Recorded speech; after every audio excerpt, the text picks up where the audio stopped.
जनक उवाच कथं ज्ञानम् अवाप्नोति कथं मुक्तिर्भविष्यति वैराग्यं च कथं प्राप्तम् एतद् ब्रूहि मम प्रभो। अष्टवक्र उवाच मुक्तिमीच्छसि चेतात विषयान् विषवात्यज क्षमार्जवदया तोष सत्यं पीयूषार्कज। न पृथ्वी न जलं न अग्निः वायुद्यो न वा भवान् येषां साक्षिणम् आत्मानं चिद्रूपं विद्धि मुक्ते। यदि देहं पृथक्कृत्य चित्ति विश्राम्यतिष्ठसि अधुनैव सुखी शान्तो बन्धमुक्तो भविष्यसि। न त्वं विप्रादिको वर्णो नाश्रमी नाक्षगोचर असङ्गोऽसि निराकारो विश्वसाक्षी सुखी भव। धर्माधर्मौ सुखं दुःखं मानसानि न ते विभो न कर्तासि न भोक्तासि मुक्त एवासि सर्वदा।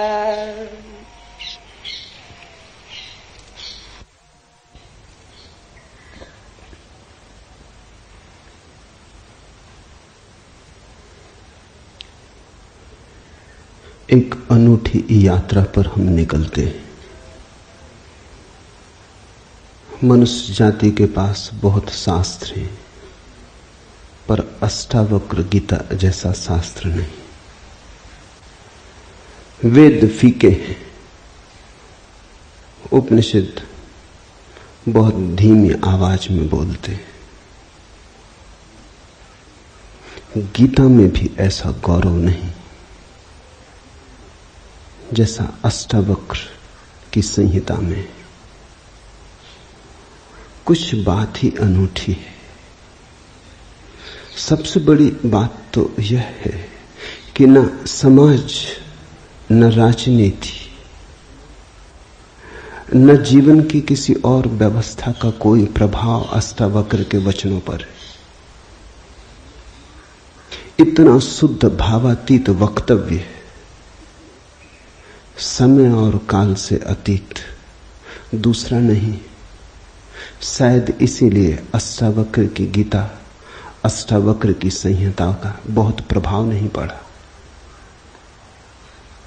कृष्ण की गीता का बहुत प्रभाव पड़ा। पहला कारण, कृष्ण की गीता समन्वय है। सत्य की उतनी चिंता नहीं जितनी समन्वय की चिंता है।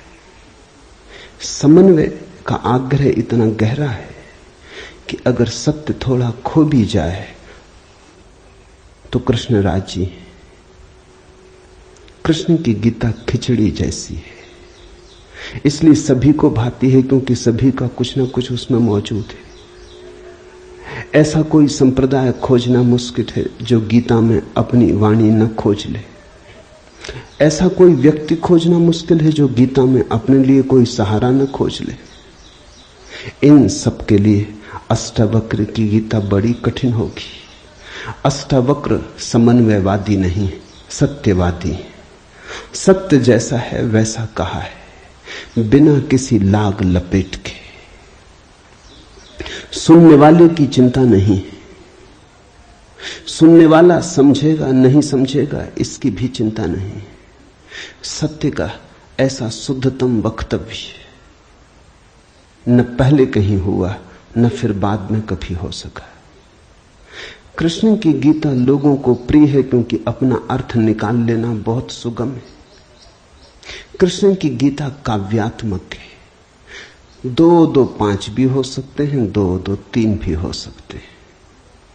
अष्टावक्र के साथ कोई खेल संभव नहीं, वहां 2 2 4 ही होते। अष्टावक्र का वक्तव्य शुद्ध गणित का वक्तव्य, वहां काव्य को जरा भी जगह नहीं, वहां कविता के लिए जरा सी भी छूट नहीं। जैसा है वैसा कहा है, किसी तरह का समझौता नहीं। कृष्ण की गीता पढ़ो तो भक्त अपना अर्थ निकाल लेता है, क्योंकि कृष्ण ने भक्ति की भी बात की। कर्मयोगी अपना अर्थ निकाल लेता है, क्योंकि कृष्ण ने कर्मयोग की भी बात की है। ज्ञानी अपना अर्थ निकाल लेता है, क्योंकि कृष्ण ने ज्ञान की भी बात की है। कृष्ण कहीं भक्ति को सर्वश्रेष्ठ कहते हैं, कहीं ज्ञान को सर्वश्रेष्ठ कहते हैं, कहीं कर्म को सर्वश्रेष्ठ कहते हैं। कृष्ण का वक्तव्य बहुत राजनीतिक है। वो राजनेता थे, कुशल राजनेता थे। सिर्फ राजनेता थे इतना ही कहना उचित नहीं, कुटिल राजनीतिज्ञ थे, डिप्लोमेट थे। उनके वक्तव्य में बहुत सी बातों का ध्यान रखा गया, इसलिए सभी को गीता भा जाती है। इसलिए तो गीता पर हजारों टीकाएं हैं, अष्टावक्र पर कोई चिंता नहीं करता, क्योंकि अष्टावक्र के साथ राजी होना हो तो तुम्हें अपने को छोड़ना पड़ेगा। बेशर्त तुम अपने को न ले जा सकोगे, तुम पीछे रहोगे तो ही जा सकोगे। कृष्ण के साथ तुम अपने को ले जा सकते हो। कृष्ण के साथ तुम्हें बदलने की कोई भी जरूरत नहीं। कृष्ण के साथ तुम मौजू पड़ सकते हो। इसलिए सभी सांप्रदायिकों ने कृष्ण की गीता पर टीकाएं लिखी। शंकर ने, रामानुज ने, निम्बारक ने, बल्लभ ने, सबने अपने अर्थ निकाल लिए। कृष्ण ने कुछ ऐसी बात कही है जो बहुअर्थी है, इसलिए मैं कहता हूं काव्यात्मक है। कविता में से मन चाहे अर्थ निकल सकते हैं। कृष्ण का वक्तव्य ऐसा है जैसे वर्षा में बादल गिरते, जो चाहो देख लो। कोई देखता हाथी की सूंड, कोई चाहे गणेश जी को देख ले। किसी को कुछ भी नहीं दिखाई पड़ता, वो कहता कहां की फिजूल बातें कर रहे हो। बादल है, धुआं, इसमें कैसी आकृतियां देख रहे हो। पश्चिम में वैज्ञानिक मन के परीक्षण के लिए स्याही के धब्बे ब्लॉटिंग पेपर पर डाल देते हैं और व्यक्ति को कहते हैं देखो इसमें क्या दिखाई पड़ता है। व्यक्ति गौर से देखता है, उसे कुछ ना कुछ दिखाई पड़ता है। वहां कुछ भी नहीं, सिर्फ ब्लॉटिंग पेपर पर स्याही के धब्बे बेतरतीब फेंके गए, सोच विचार के भी फेंके नहीं गए हैं, ऐसे ही बोतल उड़ेल दी है। लेकिन देखने वाला कुछ ना कुछ खोज लेता है।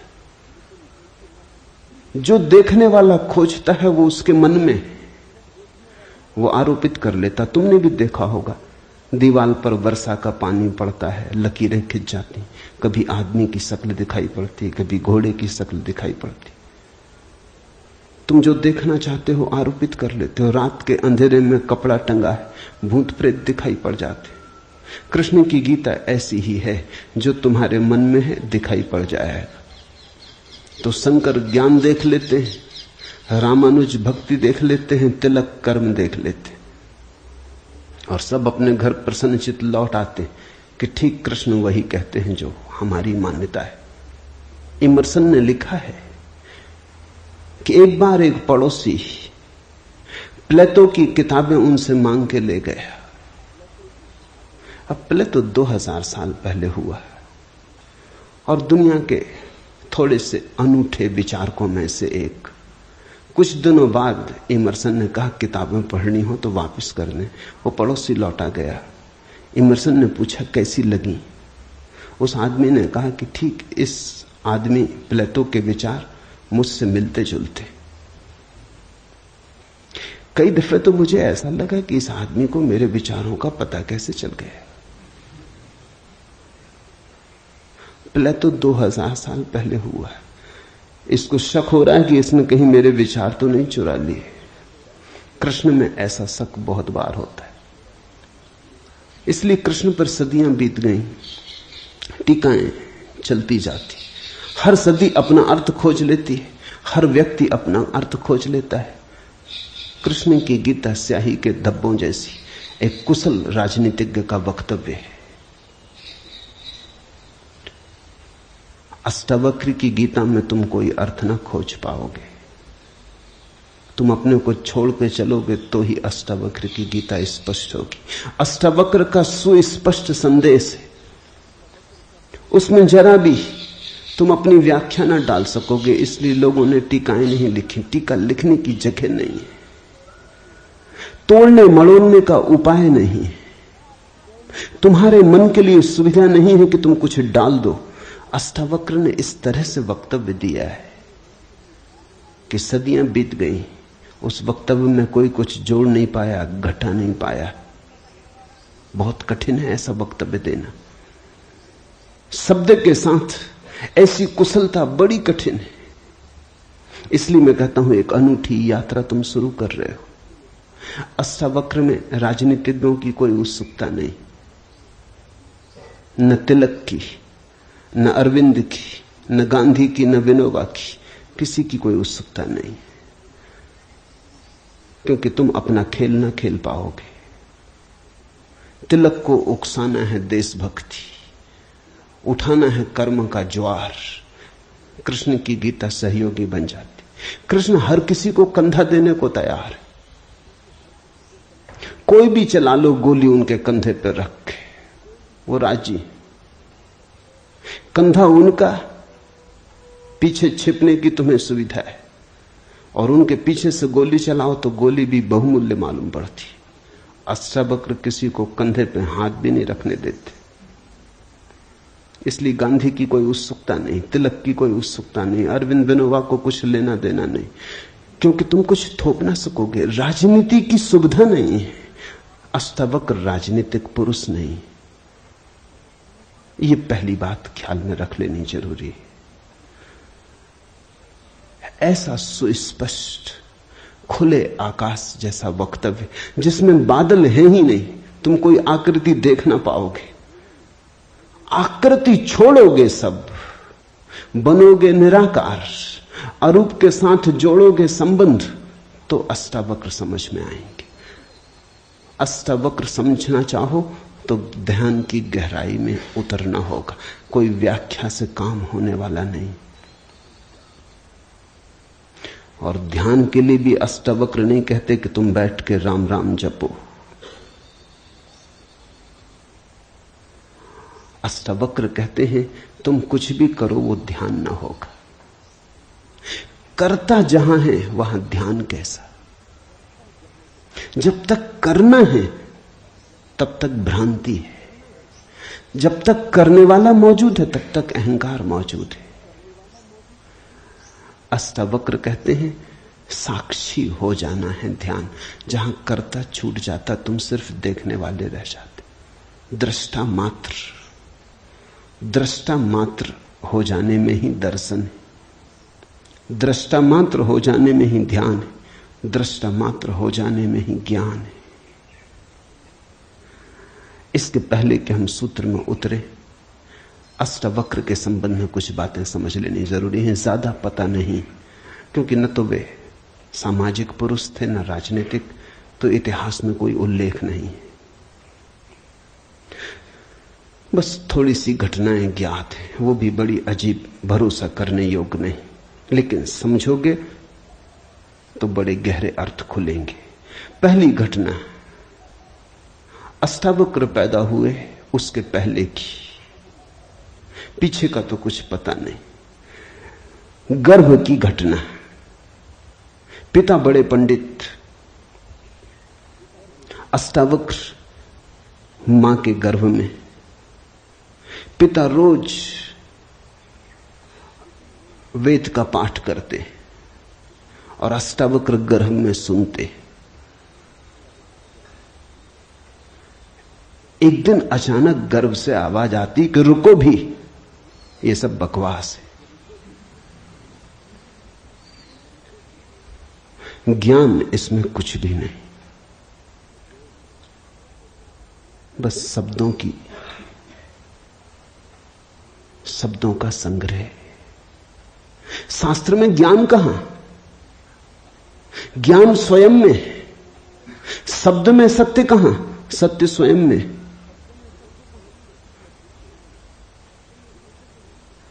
पिता स्वभावतः नाराज हुए। एक तो पिता, फिर पंडित,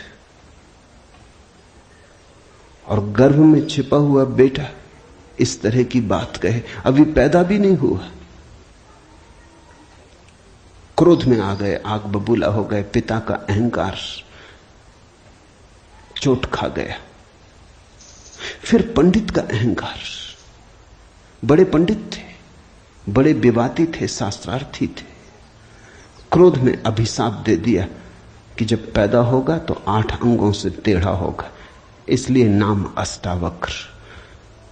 8 जगह से कुबड़े पैदा हुए, 8 जगह से ऊंट की भांति इर्छे तिरछे।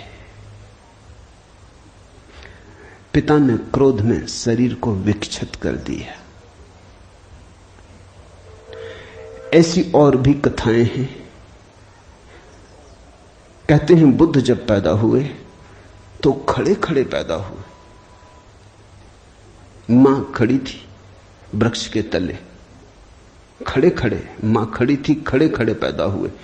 जमीन पर गिरे नहीं कि चले, 7 कदम चले।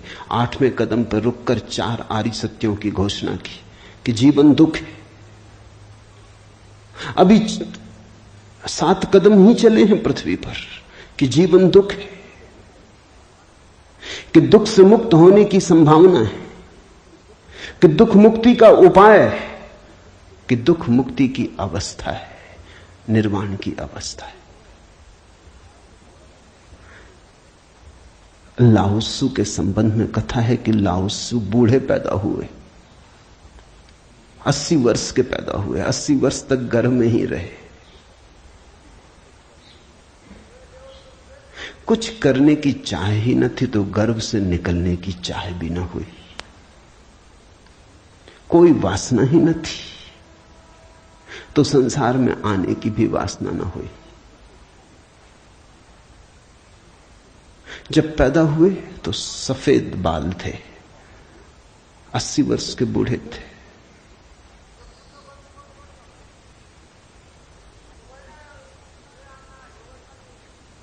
जरथुस्त्र के संबंध में कथा है कि जब जरथुस्त्र पैदा हुए तो पैदा होते से ही खिलखिला के हंसे, मगर इन सबको मात कर दिया अष्टावक्र ने। ये तो पैदा होने की बात है। अष्टावक्र ने अपना पूरा वक्तव्य दे दिया पैदा होने के पहले। ये कथाएं महत्वपूर्ण हैं। इन कथाओं में इन व्यक्तियों के जीवन की सारी सार संपदा है, निचोड़ है। बुद्ध ने जो जीवन भर में कहा उसका निचोड़। बुद्ध ने अष्टांगिक मार्ग का उपदेश दिया तो 7 कदम चले, 8वें पर रुक गए। 8 अंग हैं कुल। पहुंचने की अंतिम अवस्था है सम्यक समाधि। उस समाधि की अवस्था में ही पता चलता है जीवन के पूरे सत्य का। वो 4 आर्य सत्यों की घोषणा करती। लाओत्सु बूढ़ा पैदा हुआ। लोगों को 80 साल लगते हैं, तब भी ऐसी समझ नहीं आ पाती। बूढ़े होकर भी लोग बुद्धिमान कहां हो पाते। बूढ़ा होना और बुद्धिमान होना पर्यायवाची तो नहीं। बाल तो धूप में भी पकाए जा सकते हैं।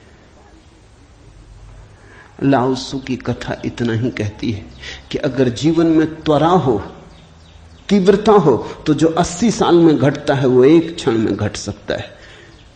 प्रज्ञा की तीव्रता हो तो एक क्षण में घट सकता है। बुद्धि मलिन हो तो 80 साल में भी कहां घटता है। जरथुस्त्र जन्म के साथ ही हंसे। जरथुस्त्र का धर्म अकेला धर्म है दुनिया में जिसको हंसता हुआ धर्म कह सकते। अति पार्थिव पृथ्वी का धर्म है। इसलिए तो पारसी दूसरे धार्मिकों को धार्मिक नहीं मालूम होते, नाचते गाते प्रसन्न। जरथुस्त्र का धर्म हंसता हुआ धर्म है, जीवन के स्वीकार का धर्म है, निषेध नहीं है, त्याग नहीं है। तुमने कोई पारसी साधु देखा? नंग धड़ंग खड़ा हो जाए, छोड़ दे, धूप में खड़ा हो जाए, धूनी रमा के बैठ जाए? नहीं, पारसी धर्म में जीवन को सताने, कष्ट देने की कोई व्यवस्था नहीं।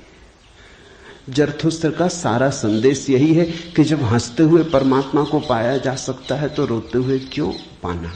जब नाचते हुए पहुंच सकते हैं उस मंदिर तक तो नाहक कांटे क्यों बोने। जब फूलों के साथ जाना हो सकता है तो ये दुखवाद क्यों। इसलिए ठीक है, प्रतीक ठीक है कि जरथुस्त्र पैदा होते हंसे। इन कथाओं में इतिहास मत खोजना, ऐसा हुआ है ऐसा नहीं है, लेकिन इन कथाओं में एक बड़ा गहरा अर्थ है। तुम्हारे पास एक बीज पड़ा है, जब तुम बीज को देखते हो तो इससे पैदा होने वाले फूल की कोई भी तो खबर नहीं मिलती। ये क्या हो सकता है इसकी भनक भी तो नहीं आती। ये कमल बनेगा, खिलेगा, जल में रहेगा और जल से अछूता रहेगा, सूरज की किरणों पर नाचेगा और सूरज भी ईर्षालु होगा इसके सौंदर्य से, इसकी कोमलता से, इसके अपूर्व गरिमा, इसके प्रसाद से। इसकी सुगंध आकाश में उड़ेगी। ये बीज को देखकर तो पता भी नहीं चलता। बीज को तो देख के इसकी कोई कल्पना भी नहीं कर सकता, अनुमान भी नहीं कर सकता। लेकिन एक दिन ये घटता है तो दो तरह से हम सोच सकते हैं। या तो हम बीज को पकड़ लें जोर से और हम कहें जो बीज में दिखाई नहीं पड़ा वो कमल में भी घट नहीं सकता। ये भ्रम है, ये धोखा है, ये झूठ है। जिनको हम तर्कनिष्ठ कहते हैं, संदेहशील कहते हैं, उनका यही आधार है। वो कहते हैं जो बीज में नहीं दिखाई पड़ा वो फूल में हो नहीं सकता, कहीं भ्रांति हो रही है। इसलिए संदेहशील व्यक्ति बुद्ध को मान नहीं पाता, महावीर को स्वीकार नहीं कर पाता, जीसस को अंगीकार नहीं कर पाता, क्योंकि वो कहते हैं हमने जाना इनको। जीसस अपने गांव में आए, बड़े हैरान हुए, गांव के लोगों ने कोई चिंता ही न की। जीसस का वक्तव्य है कि पैगंबर की अपने गांव में पूजा नहीं होती। कारण क्या रहा होगा, क्यों नहीं होती गांव में पूजा पैगंबर की? गांव के लोगों ने बचपन से देखा, बड़े ही जोसेफ का लड़का है, लकड़ियां ढोते देखा, रिंदा चलाते देखा, लकड़ियां चीरते देखा, पसीने से लथपथ देखा, सड़कों पर खेलते देखा, झगड़ते देखा। गांव के लोग इसे बचपन से जानते हैं, बीज की तरह देखा। आज अचानक ये हो कैसे सकता है कि परमात्मा का पुत्र हो गया? नहीं, जिसने बीज को देखा है वो फूल को मान नहीं पाता। वो कहता है जरूर धोखा होगा, बेईमानी होगी, ये आदमी पाखंडी है। बुद्ध अपने घर वापस लौटे तो पिता, सारी दुनिया को जो दिखाई पड़ रहा था वो पिता को दिखाई नहीं पड़ा। सारी दुनिया अनुभव कर रही थी एक प्रकाश, दूर दूर तक खबरें जा रही थी, दूर देशों से लोग आने शुरू हो गए थे। लेकिन जब वो वापस बुद्ध घर आए 12 साल बाद, तो पिता ने कहा मैं तुझे अभी भी क्षमा कर सकता हूं, यद्यपि तूने काम तो बुरा किया है, सताया तो तूने हमें, अपराध तो तूने किया, लेकिन मेरे पास पिता का हृदय, मैं माफ कर दूंगा, द्वार तेरे लिए खुले, मगर फेंक ये भिक्षा का पात्र, हटा ये भिक्षु का वेश, ये सब नहीं चलेगा। तो वापस लौटा, ये राज्य तेरा है, मैं बूढ़ा हो गया, इसको कौन संभालेगा? हो गया बचपना बहुत, अब बंद करो ये सब खेल। बुद्ध ने कहा, कृपा कर मुझे देखें तो, जो गया था वो वापस नहीं आया है, ये कोई और ही आया है जो आपके घर पैदा हुआ था, वही वापस नहीं आया है, ये कोई और ही आया है, बीज फूल होके आया है। गौर से तो देखो, पिता ने कहा तू मुझे सिखाने चला है। पहले दिन से जब तू पैदा हुआ था तब से तुझे जानता हूं। किसी और को धोखा देना, किसी और को समझा लेना, भ्रम में डाल देना, मुझे तू भ्रम में न डाल पाएगा। मैं फिर कहता हूं, मैं तुझे भली भांति जानता हूं, मुझे कुछ सिखाने को चेष्टा मत कर, क्षमा करने को मैं राजी हूं। बुद्ध ने कहा, आप और मुझे जानते हैं, मैं तो स्वयं को भी नहीं जानता था, अभी अभी किरणें उतरी हैं और स्वयं को जानो। क्षमा करे, लेकिन यह मुझे कहना ही पड़ेगा कि जिसको आपने देखा वो मैं नहीं हूं, और जहां तक आपने देखा वो मैं नहीं हूं। बाहर बाहर आपने देखा, भीतर आपने कहां देखा? मैं आपसे पैदा हुआ हूं, लेकिन आपने मुझे निर्मित नहीं किया। मैं आपसे आया हूं जैसे एक रास्ते से कोई राहगीर आता है, लेकिन रास्ता और राहगीर का क्या लेना देना? कल रास्ता कहने लगे कि मैं तुझे पहचानता हूं, तू मेरे हिस्से तो होकर आया। ऐसे ही आप कह रहे हैं, आपके पहले भी मैं था, जन्मों जन्मों से मेरी यात्रा चल रही, आपसे गुजरा जरूर, ऐसा मैं औरों से भी गुजरा हूं, और भी मेरे पिता थे, और भी मेरी माताएं थी, लेकिन मेरा होना बड़ा अलग थलग है, कठिन है, बहुत अति कठिन है। अगर बीज देखा तो फूल पर भरोसा नहीं आता। एक तो ढंग है अश्रद्धालु का, तर्कवादी का, संदेहशील का, कि वो कहता है बीज को हम पहचानते हैं तो फूल हो नहीं सकता, हम कीचड़ को जानते हैं, उस कीचड़ से कमल हो कैसे सकता है? सब गलत, सपना होगा, भ्रांति होगी, किसी मोहजाल में पड़ गए होगे, किसी ने धोखा दे दिया, कोई जादू, कोई तिलिस्म। एक तो ये रास्ता है, एक रास्ता है श्रद्धालु का, प्रेमी का, भक्त का, सहानुभूति से भरे हृदय का।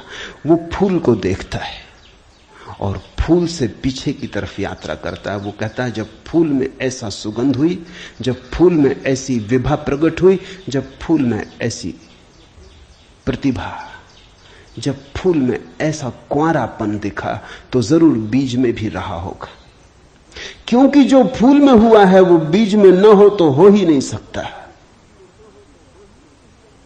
ये सारी कथाएं घटी हैं ऐसा नहीं।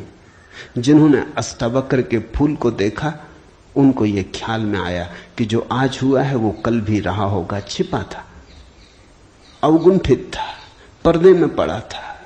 जो आज है, अंत में है, वो प्रथम भी रहा होगा।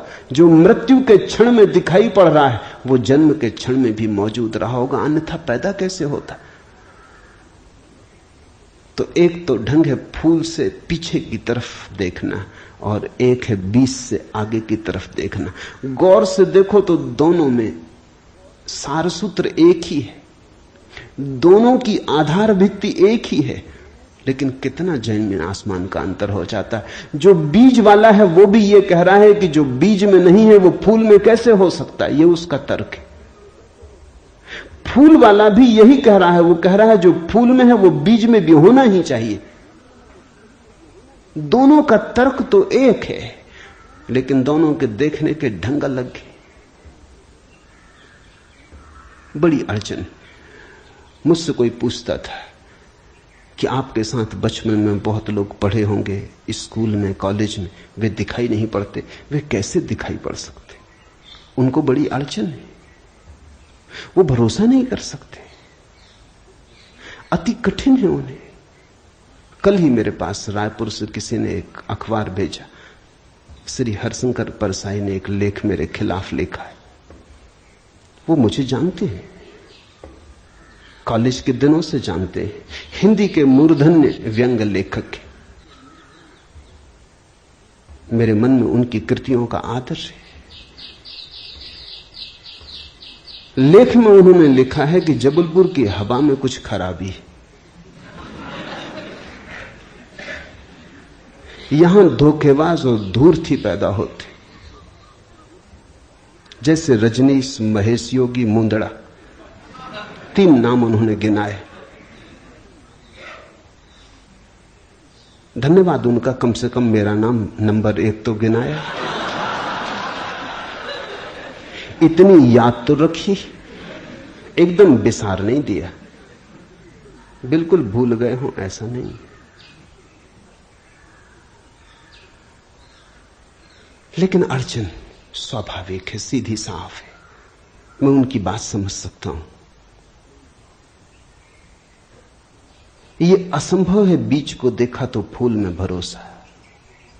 फिर जिन्होंने फूल को देखा उन्हें बीज में भरोसा मुश्किल हो जाता है। तो सभी महापुरुषों की जीवन कथाएं 2 ढंग से लिखी जाती हैं। जो उनके विपरीत हैं वो बचपन से यात्रा शुरू करते हैं, जो उनके पक्ष में है वो अंत से यात्रा शुरू करते हैं और बचपन की तरफ जाते हैं। दोनों एक अर्थ में सही है, लेकिन जो बचपन से यात्रा करके अंत की तरफ जाते हैं वो वंचित रह जाते हैं। उनका सही होना उनके लिए आत्मघाती है। जो अंत से यात्रा करते हैं वो पीछे की तरफ जाते हैं, वो धन्यभागी हैं, क्योंकि बहुत कुछ उन्हें अनायास मिल जाता है जो कि पहले तर्कवादियों को नहीं मिल पाता। अब न केवल मैं गलत मालूम होता हूं, मेरे कारण जबलपुर तक की हवा उनको गलत मालूम होती। कुछ भूल हवा पानी में होनी चाहिए। यदि मैं उनको कहना चाहूंगा जबलपुर को कोई हक नहीं है मेरे संबंध में हवा पानी को अच्छा या खराब तय करने का। जबलपुर से मेरा कोई बहुत नाता नहीं है, थोड़े दिन वहां था, महेश योगी भी थोड़े दिन वहां थे, उनका भी कोई नाता नहीं। हम दोनों का नाता किसी और जगह से है। उस जगह के लोग इतने सोए हैं कि उन्हें अभी खबर ही नहीं है। महेश योगी और मेरा जन्म पास ही पास हुआ, दोनों गाडरवाड़ा के आसपास पैदा हुए। उनका जन्म चिचली में हुआ, मेरा जन्म कुचवाड़े में हुआ। अगर हवा पानी खराब है तो वहां का होगा। इसका दुख गाडरवाड़ा को होना चाहिए, कभी होगा, या सुख। जबलपुर को इसमें बीच में आना नहीं चाहिए। लेकिन मन कैसे तर्क रचता है। अब जो अष्टावक्र की कथा को देखेगा वो सुनते से ही कह देगा गलत, असंभव। ये तो कथा जिन्होंने लिखी है उनको भी पता है कि कहीं कोई गर्व से बोलता है। वो तो केवल इतना कह रहे हैं कि जो आखिर में प्रकट हुआ वो गर्भ में मौजूद रहा होगा। जो वाणी आखिर में खिली वो किसी न किसी गहरे तल पर गर्भ में भी मौजूद रही होगी, अन्यथा खिलती कहां से, आती कहां से? सुनने से थोड़ी कुछ आता है, हर चीज के पीछे कारण है। नहीं देख पाए हो हम, लेकिन था तो मौजूद। ये सारी कथाएं इसी का सूचक देती हैं। अष्टावक्र के संबंध में दूसरी बात जो ज्ञात है वो है जब वे 12 वर्ष के थे। बस 2 ही बातें ज्ञात हैं। तीसरी उनकी अष्टावक्र गीता है, या कुछ लोग कहते हैं अष्टावक्र संहिता।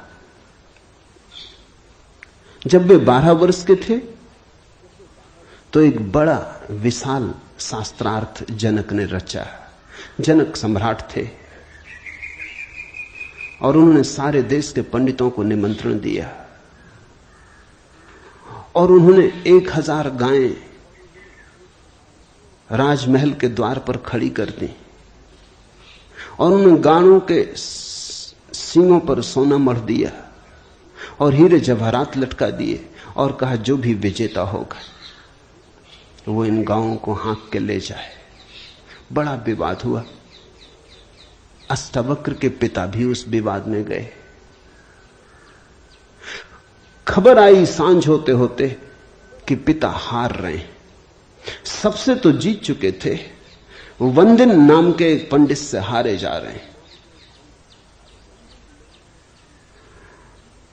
ये खबर सुन के अष्टावक्र भी राजमहल पहुंच गया। सभा सजी थी, विवाद अपनी आखिरी चरम अवस्था में था, निर्णायक घड़ी करीब आती थी। पिता के हारने की स्थिति बिल्कुल पूरी तय हो चुकी थी। अब हारे तब हारे की अवस्था थी। अष्टावक्र दरबार में भीतर चला गया। पंडितों ने उसे देखा, महापंडित इकट्ठे थे। उसका 8 अंगों से टेढ़ा मेढ़ा शरीर, वो चलता तो भी देख के लोगों को हंसी आती। उसका चलना भी बड़ा हास्यास्पद था। सारी सभा हंसने लगी। अष्टावक्र भी खिल के हंसा। जनक ने पूछा, और सब हंसते हैं वो तो मैं समझ गया क्यों हंसते, लेकिन बेटे तू क्यों हंसा? अष्टावक्र ने कहा, मैं इसलिए हंस रहा हूं कि इन चम्हारों की सभा में सत्य का निर्णय हो रहा है। बड़ा आदमी अनूठा रहा होगा। ये चम्हार यहां क्या कर रहे हैं? सन्नाटा छा गया। चम्हार? सम्राट ने पूछा, तेरा मतलब? उसने कहा, सीधी सी बात है, इनको चमड़ी ही दिखाई पड़ती है, मैं नहीं दिखाई पड़ता। मुझसे सीधा साधा आदमी खोजना मुश्किल है, वो तो इनको दिखाई ही नहीं पड़ता। इनको आड़ा टेढ़ा शरीर दिखाई पड़ता है। ये चम्हार है, ये चमड़ी के पारखी। राजन, मंदिर के टेढ़े होने से कहीं आकाश टेढ़ा होता है?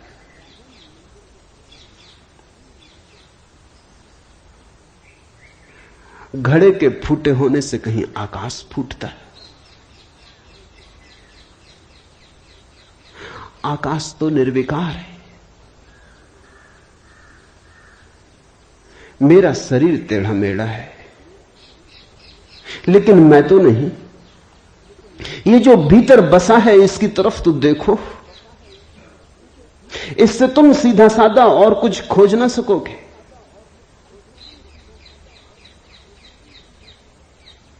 ये बड़ी चौंकाने वाली घोषणा थी। सन्नाटा छा गया होगा। जनक प्रभावित हुआ, झटका खाया। निश्चित ही कहां चम्हारों की भीड़ इकट्ठी करके बैठा है। खुद पे भी पश्चाताप हुआ, अपराध लगा कि मैं भी हंसा। उस दिन तो कुछ न कहते बना, लेकिन दूसरे दिन सुबह जब सम्राट घूमने निकला था तो राह पर अष्टावक्र दिखाई पड़ा। उतरा, घोड़े से पैरों में गिर पड़ा। सबके सामने तो हिम्मत न जुटा पाया। एक दिन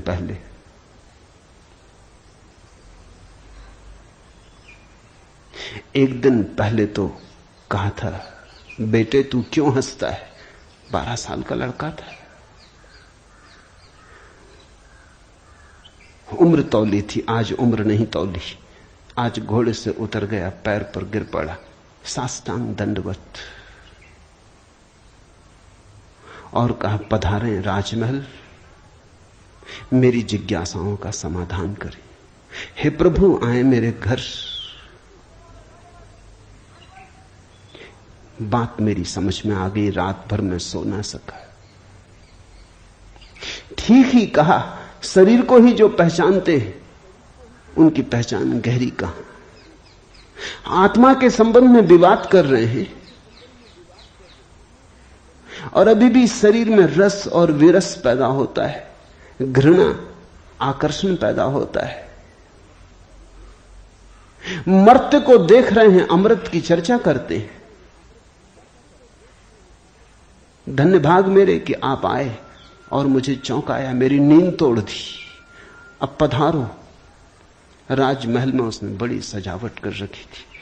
स्वर्ण सिंहासन पर बिठाया था इस 12 साल के अष्टावक्र को और उससे जिज्ञासा की, पहला सूत्र जनक की जिज्ञासा है। जनक ने पूछा है, अष्टावक्र ने समझाया है। इससे ज्यादा अष्टावक्र के संबंध में और कुछ पता नहीं है, और कुछ पता होने की जरूरत भी नहीं। काफी है, इतना बहुत है।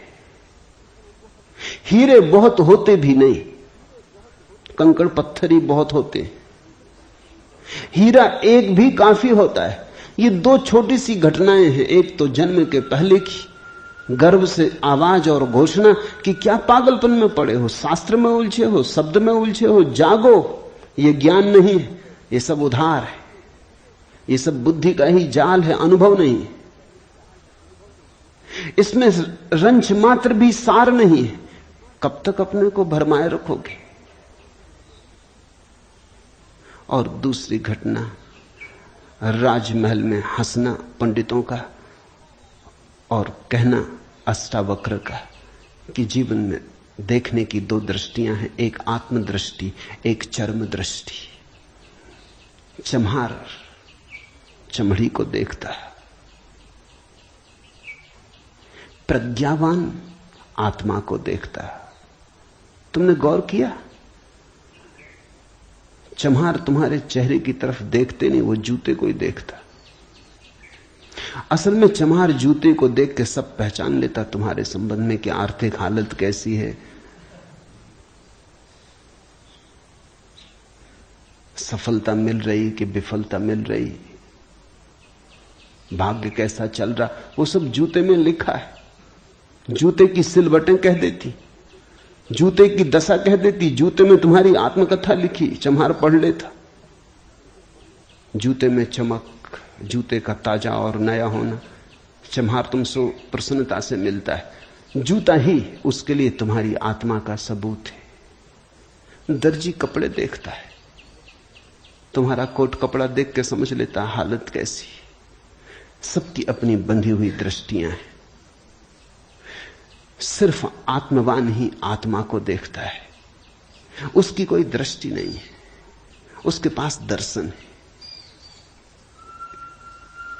एक छोटी घटना और जो अष्टावक्र के जीवन से संबंधित नहीं, रामकृष्ण और विवेकानंद के जीवन से संबंधित है, लेकिन अष्टावक्र से उसका जोड़ है। फिर हम सूत्रों में प्रवेश करें। विवेकानंद रामकृष्ण के पास आए तब उनका नाम नरेंद्रनाथ था। विवेकानंद तो बाद में रामकृष्ण ने उनको पुकारा। जब आए रामकृष्ण के पास तो अति विवादी थे, नास्तिक थे, तर्कवादी थे, हर चीज के लिए प्रमाण चाहते थे। कुछ चीजें हैं जिनके लिए कोई प्रमाण नहीं, मजबूरी है। परमात्मा के लिए कोई प्रमाण नहीं है और प्रमाण नहीं। प्रेम के लिए कोई प्रमाण नहीं है और प्रमाण नहीं। सौंदर्य के लिए कोई प्रमाण नहीं है और प्रमाण नहीं है। अगर मैं कहूं देखो ये खजूरेना के वृक्ष कैसे सुंदर, और तुम कहो हमें तो कोई सौंदर्य दिखाई नहीं पड़ता, वृक्ष जैसे वृक्ष, सिद्ध करें मुश्किल हो जाएगी। कैसे सिद्ध करें कि सुंदर है? सुंदर होने के लिए सौंदर्य की परख चाहिए और तो कोई उपाय नहीं। आंख चाहिए और तो कोई उपाय नहीं। कहते हैं मजनू ने कहा कि लैला को जानना हो तो मजनू की आंख चाहिए। ठीक कहा। लैला को देखने का और कोई उपाय ही नहीं। मजनू को बुलाया था उसके गांव के राजा ने और कहा था तू पागल है, मैं तेरी लैला को जानता हूं, साधारण सी लड़की है, काली कलूटी, कुछ खास नहीं, तुझ पे मुझे दया आती। ये मेरे राजमहल की 12 लड़कियां खड़ी, ये इस देश की सुंदरतम स्त्रियां, इनमें से तू कोई भी चुन ले, ये तुझे रोते देख के मेरा भी प्राण रोता है। उसने देखा और उसने कहा इनमें तो लैला कोई भी नहीं। ये तो लैला के मुकाबले तो दूर, उसके चरण की धूल भी नहीं। सम्राट कहने लगा मजनू तू पागल है। मजनू ने कहा यह हो सकता है, लेकिन एक बात आपसे कहना चाहता हूं, लैला को देखना हो तो मजनू की आंख चाहिए।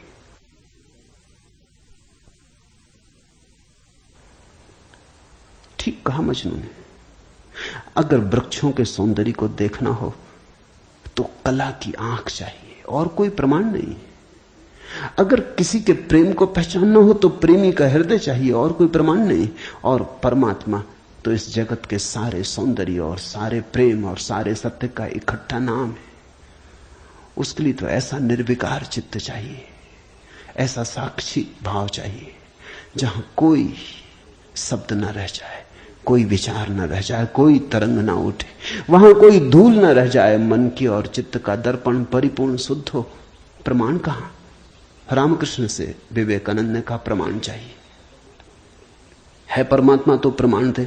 और विवेकानंद को देखा रामकृष्ण ने, बड़ी थी संभावना इस युवक की, बड़ी थी यात्रा इसके भविष्य की, बहुत कुछ होने को पड़ा था इसके भीतर, बड़ा खजाना था, उससे ये अपरिचित है। रामकृष्ण ने देखा, इस युवक के पिछले जन्मों में झांका, ये बड़ी संपदा, बड़े पुण्य की संपदा लेकर आ रहा है। ये ऐसे ही तर्क में दबा न रह जाए। कराह उठा होगा पीड़ा और करुणा से रामकृष्ण का हृदय। उन्होंने कहा छोड़, प्रमाण वगैरह बाद में सोच लेंगे, मैं जरा बूढ़ा हुआ, मुझे पढ़ने में अड़चन होती, तू अभी जवान, तेरी आंख अभी तेज, ये किताब पढ़ी, इसे तू पढ़। वो थी अष्टावक्र गीता, जरा मुझे सुना दे। कहते हैं विवेकानंद को इसमें तो कुछ अड़चन न मालूम पड़ी, यह आदमी कुछ ऐसी तो कोई खास बात नहीं मांग रहा है। 2-4 सूत्र पढ़े और एक घबराहट और रोआ रोआ कपने लगा। और विवेकानंद ने कहा मुझसे नहीं पढ़ा जाता। रामकृष्ण ने कहा पढ़ भी, इसमें हर्ज क्या है, तेरा क्या बिगाड़ लेगी ये किताब, तू जवान है अभी, तेरी आंख अभी ताजी, और मैं बूढ़ा हुआ, मुझे पढ़ने में दिक्कत होती, और ये किताब मुझे पढ़नी तो तू पढ़ के सुना दे। कहते हैं उस किताब को सुनाते सुनाते ही विवेकानंद डूब गए। रामकृष्ण ने देखा इस व्यक्ति के भीतर बड़ी संभावना है, बड़ी शुद्ध संभावना है, जैसी एक बोधिसत्व की होती, जो कभी न कभी बुद्ध होना जिसका निर्णीत है, आज नहीं कल, भटके कितना ही, बुद्धत्व जिसके पास चला आ रहा है। क्यों अष्टावक्र की गीता रामकृष्ण ने कही कि तू पढ़ के मुझे सुना दे? क्योंकि इससे ज्यादा शुद्धतम वक्तव्य और कोई नहीं। ये शब्द भी अगर तुम्हारे भीतर पहुंच जाएं तो तुम्हारी सोई हुई आत्मा को जगाने लगेंगे। ये शब्द तुम्हें तरंगायित करेंगे, ये शब्द तुम्हें आह्लादित करेंगे, ये शब्द तुम्हें झकझोरेंगे। इन शब्दों के साथ क्रांति घटित हो सकती। अष्टावक्र की गीता को मैंने यूं ही नहीं चुना है और जल्दी नहीं चुना, बहुत देर करके चुना है, सोच विचार के। दिन थे जब मैं कृष्ण की गीता पर बोला, क्योंकि भीड़ भाड़ मेरे पास थी। भीड़ भाड़ के लिए अष्टावक्र गीता का कोई अर्थ न था। बड़ी चेष्टा करके भीड़ भाड़ से छुटकारा पाया है। अब तो थोड़े से विवेकानंद यहां हैं, अब तो उनसे बात करनी है जिनकी बड़ी संभावना है। उन थोड़े से लोगों के साथ मेहनत करनी है जिनके साथ मेहनत का परिणाम हो सकता है। अब हीरे तराशने, कंकड़ पत्थरों पर यह छेनी खराब नहीं करनी, इसलिए चुनी है अष्टावक्र की गीता। तुम तैयार हुए हो इसलिए चुनी। पहला सूत्र, जनक ने कहा, हे प्रभु, पुरुष ज्ञान को कैसे प्राप्त होता है और मुक्ति कैसे होगी और वैराग्य कैसे प्राप्त होगा, यह मुझे कहिए।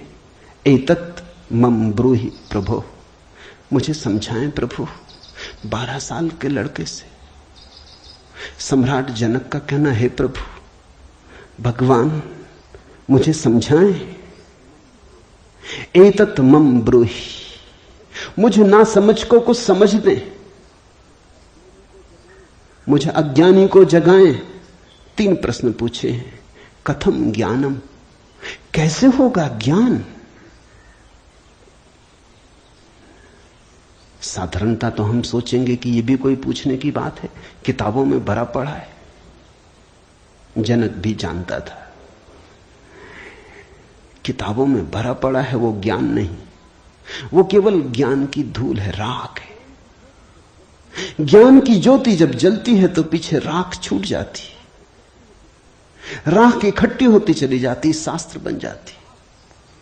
वेद राख है। कभी जलते हुए अंगारे थे, ऋषियों ने उन्हें अपनी आत्मा में जलाया था, फिर राख रह गए। फिर राख संयोजित की जाती, संग्रहित की जाती, सुव्यवस्थित की जाती। जैसे जब आदमी मर जाता है तो हम उसकी राख इकट्ठी कर लेते हैं, उसको फूल कहते हैं। बड़े मजेदार लोग हैं जिंदगी में जिसको फूल नहीं कहा। उसकी हड्डी वड्डियां इकट्ठी कर लाते हैं, कहते फूल संजोला है, फिर संभाल कर रखते हैं, मंजूसा बनाते हैं।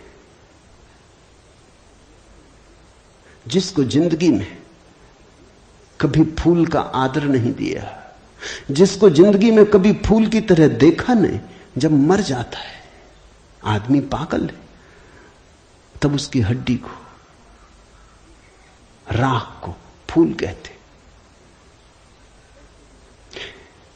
ऐसे ही जब कोई बुद्ध जीवित होता है तब तुम सुनते नहीं। जब कोई महावीर तुम्हारे बीच से गुजरता है तब तुम नाराज होते हो। लगता है यह आदमी तुम्हारे सपने तोड़ रहा है या तुम्हारी नींद में दखल डाल रहा है। ये कोई जगाने का वक्त है? अभी अभी तो सपना आना शुरू हुआ था, अभी अभी तो जरा जीतना शुरू किया था जिंदगी में, अभी अभी तो दांव ठीक लगने लगे थे, तीर ठीक ठीक जगह पड़ने लगा था, और ये सज्जन आ गए, ये कहते हैं सब आसार है। अभी अभी तो चुनाव जीते थे, पद पे पहुंचने का रास्ता बना था, और ये महापुरुष आ गए, ये कहते हैं ये सब सपना है, इसमें कुछ सार नहीं, मौत आएगी सब छीन लेगी। छोड़ो भी, जब मौत आएगी तब देखेंगे, बीच में तो इस तरह की बातें मत उठाओ। लेकिन जब महावीर मर जाते, बुद्ध मर जाते, तब उनकी राख को हम इकट्ठी कर लेते हैं, फिर हम धम्म पद बनाते, वेद बनाते, फिर हम पूजा के फूल चढ़ाते। जनक भी जानता था कि शास्त्रों में सूचनाएं भरी पड़ी, लेकिन उसने पूछा कथम ज्ञानम, कैसे होगा ज्ञान? क्योंकि कितना ही जान लो ज्ञान तो होता ही नहीं। जानते जाओ, शास्त्र कंठस्थ कर लो, तोते बन जाओ, एक एक सूत्र याद हो जाए, पूरे वेद स्मृति में छप जाएं, फिर भी ज्ञान तो होता नहीं। कथम ज्ञानम, कैसे होता ज्ञान? कथम मुक्ति, मुक्ति कैसे होगी? क्योंकि जिसको तुम ज्ञान कहते हो वो तो बांध लेता उल्टे, मुक्त कहां करता। ज्ञान तो वही है जो मुक्त करे। जीसस ने कहा है सत्य वही है जो मुक्त करे, ज्ञान तो वही है जो मुक्त करे। ये ज्ञान की कसौटी है। पंडित मुक्त तो दिखाई नहीं पड़ता, बंधा दिखाई पड़ता है, मुक्ति की बातें करता है, मुक्त दिखाई नहीं पड़ता है, हजार बंधनों में बंधा हुआ मालूम पड़ता है। तुमने कभी गौर किया, तुम्हारे तथाकथित संत तुमसे भी ज्यादा बंधे हुए मालूम पड़ते। तुम शायद थोड़े बहुत मुक्त भी हो, तुम्हारे संत तुमसे भी ज्यादा बंधे, लकीर के फकीर हैं। न उठ सकते स्वतंत्रता से, न बैठ सकते स्वतंत्रता से, न जी सकते स्वतंत्रता से। कुछ दिनों पहले कुछ जैन साध्वियों की मेरे पास खबर आई कि वो मिलना चाहती, मगर श्रावक आने नहीं देते। ये भी बड़े मजे की बात हुई। साधु का अर्थ होता है जिसने फिक्र छोड़ी समाज की, जो चल पड़ा अरण्य की यात्रा पर, जिसने कहा अब न तुम्हारे आदर की मुझे जरूरत है, न सम्मान की। लेकिन साधु साध्वी कहते हैं श्रावक आने नहीं देते। वो कहते हैं वहां भूल के मत जाना, वहां गए तो ये दरवाजा बंद। ये कोई साधुता हुई? ये तो परतंत्रता हुई, गुलामी हुई। ये तो बड़ी उल्टी बात हुई। ये तो ऐसा हुआ कि साधु श्रावक को बदले, उसकी जगह श्रावक साधु को बदल रहा है।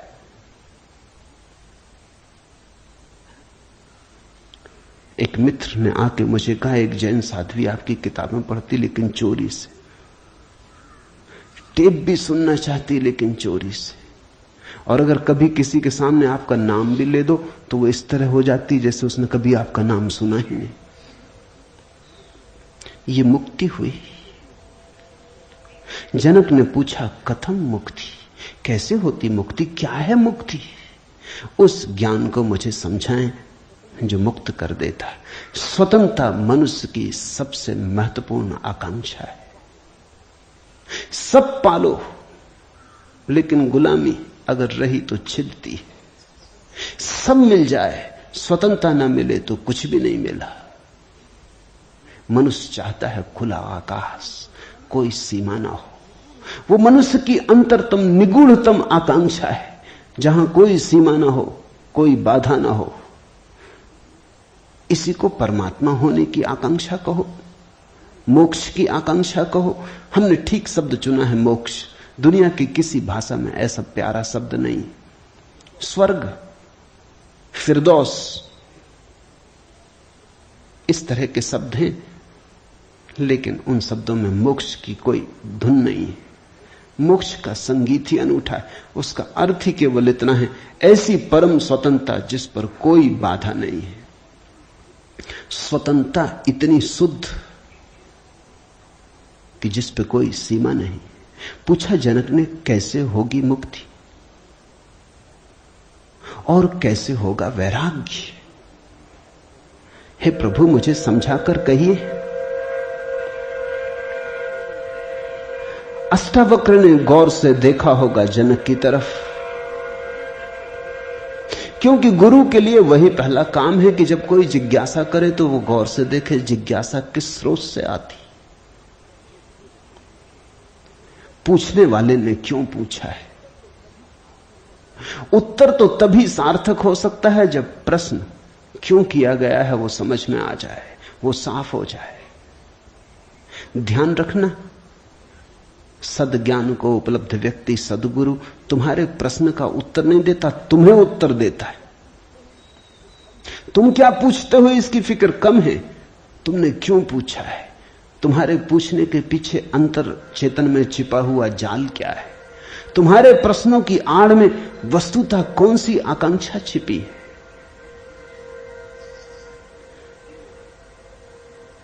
दुनिया में 4 तरह के लोग हैं, ज्ञानी, मुमुक्षु, अज्ञानी, मूढ़।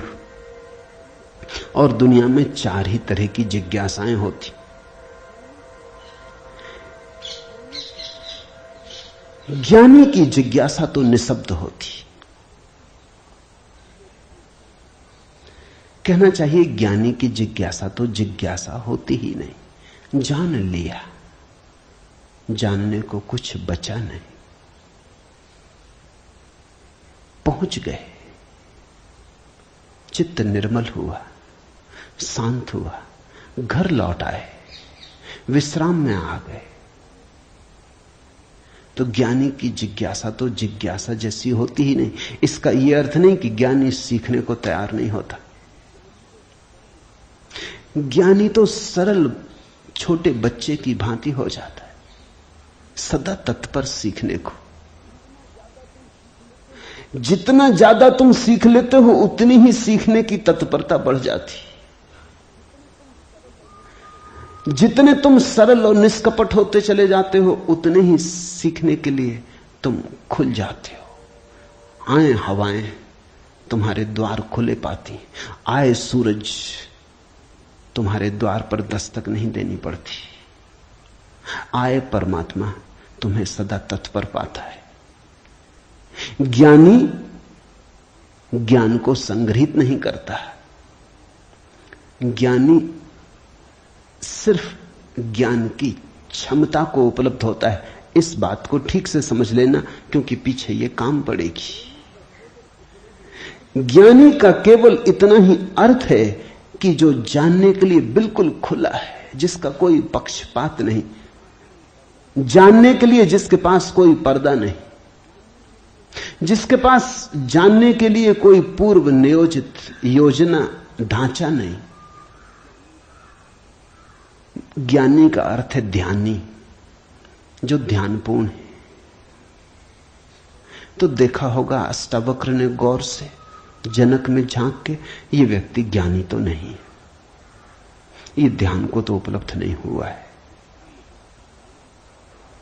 अन्यथा इसकी जिज्ञासा मौन होती, उसमें शब्द ना होते। बुद्ध के जीवन में उल्लेख है, एक फकीर मिलने आया,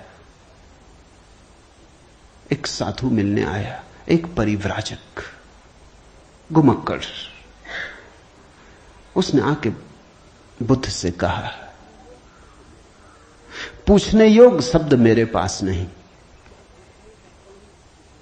क्या पूछना चाहता हूं उसे शब्दों में बांधने की मेरे पास कोई कुशलता नहीं। आप तो जानते ही हैं, समझ लें, जो मेरे योग को कहते हैं, ये ज्ञानी की जिज्ञासा है। बुद्ध चुप बैठे रहे, उन्होंने कुछ भी ना कहा। घड़ी भर बाद जैसे कुछ घटा, वो जो आदमी चुपचाप बैठा बुद्ध की तरफ देखता रहा था, उसकी आंख से आंसुओं की धार लग गई, चरणों में झुका, नमस्कार किया और कहा, धन्यवाद, खूब धन्यभागी हूं, जो लेने आया था आपने दिया। वो उठ के चला भी गया, उसके चेहरे पे अपूर्व आभा थी, वो नाचता हुआ गया। बुद्ध के आसपास के शिष्य बड़े हैरान हुए। आनंद ने पूछा, बनते भगवान, पहेली हो गई। पहले तो याद नहीं, कहता है कि मुझे पता नहीं कैसे पूछूं, पता नहीं किन शब्दों में पूछूं, ये भी पता नहीं क्या पूछने आया हूं। फिर आप तो जानते ही हैं सब, देख लें, मुझे जो मेरे लिए जरूरी हो कह दें। पहले तो ये आदमी ही जरा पहेली था, ये कोई ढंग हुआ पूछने का। और जब तुम्हें यही पता नहीं कि क्या पूछना, तो पूछना ही क्यों? पूछना क्या, खूब रही। फिर यही बात खत्म ना हुई, आप चुप बैठे सो चुप बैठे रह गए। आपको ऐसा कभी मौन देखा नहीं? कोई पूछता तो आप उत्तर देते। कभी कभी तो ऐसा होता कोई नहीं भी पूछता तो भी आप उत्तर देते। आपकी करुणा सदा बहती रहती। क्या हुआ अचानक कि आप चुप रह गए और आंख बंद हो गई? और फिर क्या रहस्य में घटा कि वो आदमी रूपांतरित होने लगा? हमने उसे बदलते देखा, हमने उसे किसी और ही रंग में डूबते देखा, उसमें मस्ती आते देखी। वो नाचता हुआ गया है, आंसुओं से भरा हुआ, गदगद आह्लादित, वो चरणों में झुका, उसकी सुगंध हमें भी छुई। ये हुआ क्या? आप कुछ बोले नहीं, उसने सुना कैसे? और हम तो इतने दिनों से, वर्षों से आपके पास हैं, हम पर आपकी कृपा कम है क्या? ये प्रसाद जो उसे दिया हमें क्यों नहीं मिलता? लेकिन ध्यान रहे, उतना ही मिलता है जितना तुम ले सकते हो। बुद्ध ने कहा, सुनो, घोड़े, आनंद से घोड़े की बात की क्योंकि आनंद छत्री था, बुद्ध का चचेरा भाई था और बचपन से ही घोड़े का बड़ा शौक था, उसे घुड़सवार था, प्रसिद्ध घुड़सवार था, प्रतियोगी था बड़ा। उसने कहा, सुन आनंद, बुद्ध ने कहा, घोड़े 4 प्रकार के होते। एक तो मारो भी तो भी टस से मस नहीं होते, रद्दी से रद्दी घोड़े, जितना मारो उतना ही हठ योगी हो जाते हैं, बिल्कुल हट बांध के खड़े हो जाते। तुम मारो तो वो जिद बना लेते हैं कि देखें कौन जीतता। फिर दूसरे तरह के घोड़े होते हैं, मारो तो चलते हैं, न मारो तो नहीं चलते, कम से कम पहले से बेहतर। फिर तीसरे तरह के घोड़े होते हैं, कोड़ा फटकारो, मारना काफी जरूरी नहीं, सिर्फ कोड़ा फटकारो, आवाज काफी, और भी कुलीन होते, दूसरे से भी बेहतर। फिर आनंद, तुझे जरूर पता होगा, ऐसे भी घोड़े होते हैं कि कोड़े की छाया देख के भागते हैं, फटकारना भी नहीं पड़ता। ये ऐसा ही घोड़ा था, छाया काफी। अष्टावक्र ने देखा होगा गौर से, जब तुम आके मुझसे कुछ पूछते हो तो तुम्हारे प्रश्न से ज्यादा महत्वपूर्ण सवाल तुम हो। कभी कभी तुम्हें भी ऐसा लगता होगा कि तुमने जो नहीं पूछा था वो मैंने उत्तर दिया है, और कभी कभी तुम्हें ऐसा भी लगता होगा कि शायद मैं टाल गया तुम्हारे प्रश्न को, बचाव कर गया, कुछ और उत्तर दे गया हूं। लेकिन सदा तुम्हारी भीतरी जरूरत ज्यादा महत्वपूर्ण। तुम क्या पूछते हो ये उतना महत्वपूर्ण नहीं, क्योंकि तुम्हें खुद ही ठीक पता नहीं तुम क्या पूछते हो, क्यों पूछते हो। उत्तर वही दिया जाता है जिसकी तुम्हें जरूरत है। तुम्हारे पूछने से कुछ तय नहीं होता। देखा होगा अष्टावक्र ने ज्ञानी तो नहीं है जनक, अज्ञानी है फिर क्या? अज्ञानी भी नहीं, क्योंकि अज्ञानी तो अकड़ा से भरा होता है। अज्ञानी तो झुकना जानता ही नहीं। ये तो मुझ 12 साल की उम्र के लड़के के पैरों में झुक गया, साष्टांग दंडवत की। ये अज्ञानी के लिए असंभव है। अज्ञानी तो समझता है कि मैं जानता ही हूं, मुझे कौन समझाएगा। अज्ञानी अगर कभी पूछता भी है तो तुम्हें गलत सिद्ध करने को पूछता है, क्योंकि अज्ञानी तो ये मान के चलता है कि पता तो मुझे है ही, देखें इनको भी पता है या नहीं। अज्ञानी परीक्षा के लिए पूछता है। नहीं, इसकी आंखें जनक की तो बड़ी निर्मल है। मुझ 12 साल के अनजान अपरिचित लड़के को सम्राट होते हुए भी इसने कहा, एतत् मम ब्रूहि प्रभो, हे प्रभु मुझे समझा के कहें। नहीं, ये विनयशील है, अज्ञानी तो नहीं। मूढ़ है क्या फिर? मूढ़ तो पूछते ही नहीं। मूढ़ों को तो पता ही नहीं कि जीवन में कोई समस्या है। मूढ़ और बुद्ध पुरुषों में एक समानता है। बुद्ध पुरुषों के लिए कोई समस्या नहीं रही, मूढ़ों के लिए अभी समस्या उठी ही नहीं। बुद्ध पुरुष समस्या के पार हो गए, मूढ़ अभी समस्या के बाहर है। मूढ़ तो इतना मूर्छित है, उसे कहां सवाल कथम ज्ञानम, मूढ़ पूछेगा कथम मुक्ति। मूढ़ पूछेगा कैसे होगा वैराग्य, मूढ़ पूछेगा असंभव। मूढ़ अगर पूछेगा भी तो पूछता है राग में सफलता कैसे मिलेगी। मूढ़ अगर पूछता भी है तो पूछता है संसार में और थोड़े ज्यादा दिन कैसे रहना हो जाए, मुक्ति। नहीं, मूढ़ पूछता है बंधन सोने के कैसे बने, बंधन में हीरे जवाहरात कैसे जड़े। मूढ़ पूछता भी है तो ऐसी बातें पूछता है। ज्ञान, मूढ़ तो मानता ही नहीं कि ज्ञान हो सकता है, वो तो संभावना को स्वीकार नहीं करता। वो तो कहता कैसा ज्ञान।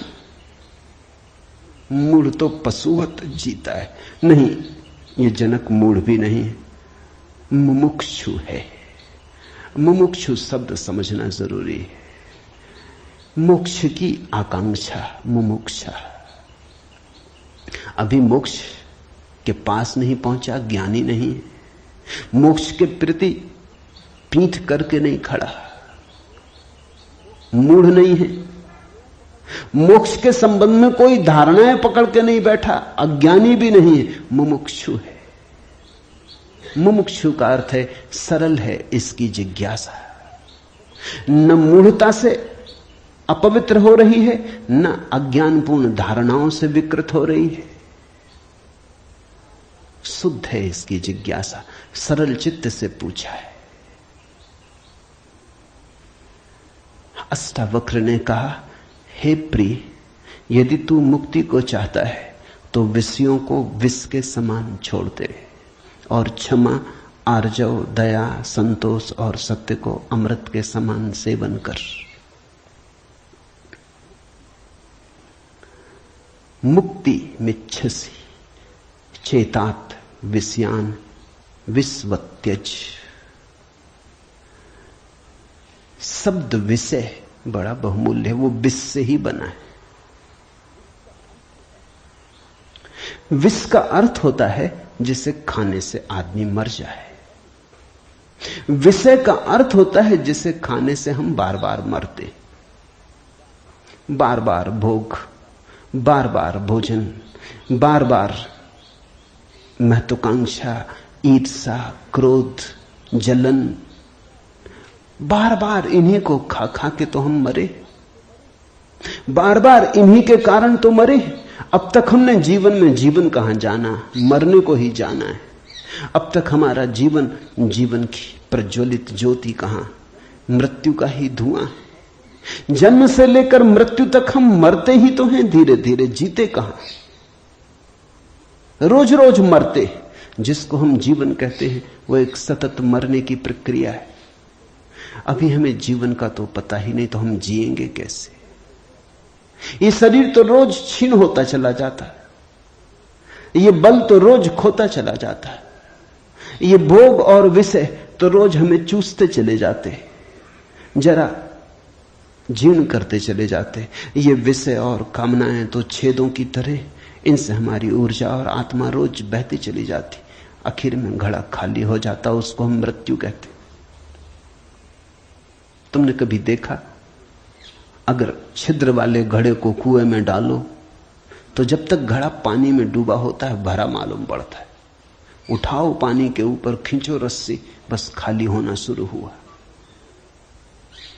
जोर का शोरगुल होता है, उसी को तुम जीवन कहते हो। जलधारें गिरने लगती, उसी को तुम जीवन कहते हो। और घड़ा जैसे जैसे पास आता है, हाथ के खाली होता चला जाता। जब हाथ में आता है तो खाली घड़ा, जल की एक बूंद भी नहीं। ऐसा ही हमारा जीवन है। बच्चा पैदा नहीं हुआ, भरा मालूम होता है। पैदा हुआ कि खाली होना शुरू हुआ। जन्म का पहला दिन मृत्यु का पहला दिन है, खाली होने लगा। एक दिन मरा, 2 दिन मरा, 3 दिन मरा। जिनको तुम जन्मदिन कहते हो अच्छा हो, मृत्यु दिन कहो तो ज्यादा सत्यतर होगा। 1 साल मर जाते हो, उसको कहते हो चलो एक जन्मदिन आ गया। 50 साल मर गए, कहते हो 50 साल जी लिए, स्वर्ण जयंती मनाए। 50 साल मरे, मौत करीब आ रही, जीवन दूर जा रहा है, घड़ा खाली हो रहा है। जो दूर जा रहा है उसके आधार पर तुम जीवन को सोचते हो, या जो पास आ रहा है उसके आधार पर? यह कैसा उल्टा गणित। हम रोज मर रहे हैं, मौत करीब सरकती आती। अष्टावक्र कहते हैं विषय हैं विषवत, क्योंकि उन्हें खा खा के हम सिर्फ मरते हैं, उनसे कभी जीवन तो मिलता नहीं। यदि तू मुक्ति चाहता है हे तात, हे प्रिय, तो विषयों को विष के समान छोड़ दे और क्षमा, आर्जव, दया, संतोष और सत्य को अमृत के समान सेवन कर। अमृत का अर्थ होता है जिससे जीवन मिले, जिससे अमृतत्व मिले, जिससे उसका पता चले जो फिर कभी नहीं मरेगा। तो क्षमा, क्रोध विष है, क्षमा अमृत है। आर्जव, कुटिलता विष है, सीधा सरलपन आर्जव अमृत है। दया, कठोरता, क्रूरता विष है, दया, करुणा अमृत है। संतोष, असंतोष का कीड़ा खाए चला जाता। असंतोष का कीड़ा हृदय में कैंसर की तरह फैलता चला जाता है, विष को फैलाए चले जाता है। संतोष, जो है उससे तृप्ति, जो नहीं है उसकी आकांक्षा नहीं, जो है वो काफी से ज्यादा है, वो है ही काफी से ज्यादा। आंख खोलो जरा देखो, संतोष कोई थोपना नहीं है ऊपर जीवन को। जरा गौर से देखो, तुम्हें जो मिला है वो तुम्हारी जरूरत से सदा ज्यादा है। तुम्हें जो चाहिए वो मिलता ही रहा है। तुमने जो चाहा है वो सदा मिल गया है। तुमने दुख चाहा है तो दुख मिल गया है, तुमने सुख चाहा है तो सुख मिल गया है। तुमने गलत चाहा तो गलत मिल गया है। तुम्हारी चाह ने तुम्हारे जीवन को रचा है। चाह बीज है, फिर जीवन उसकी फसल है। जन्मों जन्मों में जो तुम चाहते रहे हो वही तुम्हें मिलता रहा है। कई बार तुम सोचते हो हम कुछ और चाह रहे हैं, जब मिलता है तो कुछ और मिलता है। तो तुम्हारे चाहने में भूल नहीं हुई है, सिर्फ तुमने चाहने के लिए गलत शब्द चुन लिया था। जैसे तुम चाहते हो सफलता, मिलती है विफलता, तुम कहते हो विफलता मिल रही, चाही तो सफलता थी। लेकिन जिसने सफलता चाही उसने विफलता को स्वीकार कर ही लिया, वो विफलता से भीतर डर ही गया है। विफलता के कारण ही तो सफलता चाह रहा है, और जब जब सफलता चाहेगा तब तक विफलता का ख्याल आएगा। विफलता का ख्याल भी मजबूत होता चला जाएगा। सफलता तो कभी मिलेगी, लेकिन रास्ते पर यात्रा तो विफलता में ही बीतेगी। विफलता का भाव संघरीभूत होगा, वो इतना संघरीभूत हो जाएगा कि वही एक दिन प्रकट हो जाएगा। तब तुम कहते हो कि हमने तो सफलता चाही थी, लेकिन सफलता के चाहने में तुमने विफलता को चाह लिया। लाओजू ने कहा है सफलता चाहिए विफलता मिलेगी। अगर सचमुच सफलता चाहिए हो, सफलता चाहना ही मत, फिर तुम्हें कोई विफल नहीं कर सकता। तुम कहते हो हमने सम्मान चाहा था, अपमान मिल रहा है। सम्मान चाहता ही वही व्यक्ति है जिसका अपने प्रति कोई सम्मान नहीं, वही तो दूसरों से सम्मान चाहता है। अपने प्रति जिसका अपमान है वही तो दूसरों से अपने अपमान को भर लेना चाहता है, ढांक लेना चाहता है। सम्मान की आकांक्षा इस बात की खबर है कि तुम अपने भीतर अपमानित अनुभव कर रहे हो। तुम्हें अनुभव हो रहा है कि मैं कुछ भी नहीं हूं, दूसरे मुझे कुछ बना दे, सिंहासन पे बिठा दे, फताकाएं फहरा दे, झंडे उठा ले मेरे नाम के, दूसरे कुछ कर दे। तुम भिखमंगे हो। तुमने अपना अपमान तो खुद कर लिया जब तुमने सम्मान चाहा, और यह अपमान गहन होता जाएगा। लाओसू कहता है मेरा कोई अपमान नहीं कर सकता क्योंकि मैं सम्मान चाहता ही नहीं, यह सम्मान को पा लेना है। लाओजू कहता है मुझे कोई हरा नहीं सकता क्योंकि जीत की हमने बात ही छोड़ दी, अब हराओगे कैसे? तुम उसी को हरा सकते हो जो जीतना चाहता है। अब ये जरा उलझा हुआ हिसाब है।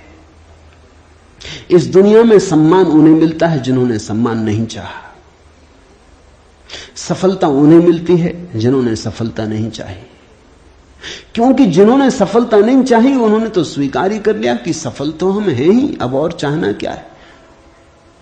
सम्मान तो हमारे भीतर आत्मा का है ही, अब और चाहना क्या है। परमात्मा ने सम्मान दे दिया तुम्हें पैदा करके, अब और किसका सम्मान चाहते हो? परमात्मा ने तुम्हें काफी गौरव दे दिया, जीवन दिया, यह सौभाग्य दिया कि आंख खोलो देखो हरे वृक्षों को, फूलों को, पक्षियों को, कान दिए सुनो संगीत को, जलप्रपात के मरमर को, बोध दिया कि बुद्ध हो सको। अब और क्या चाहते हो?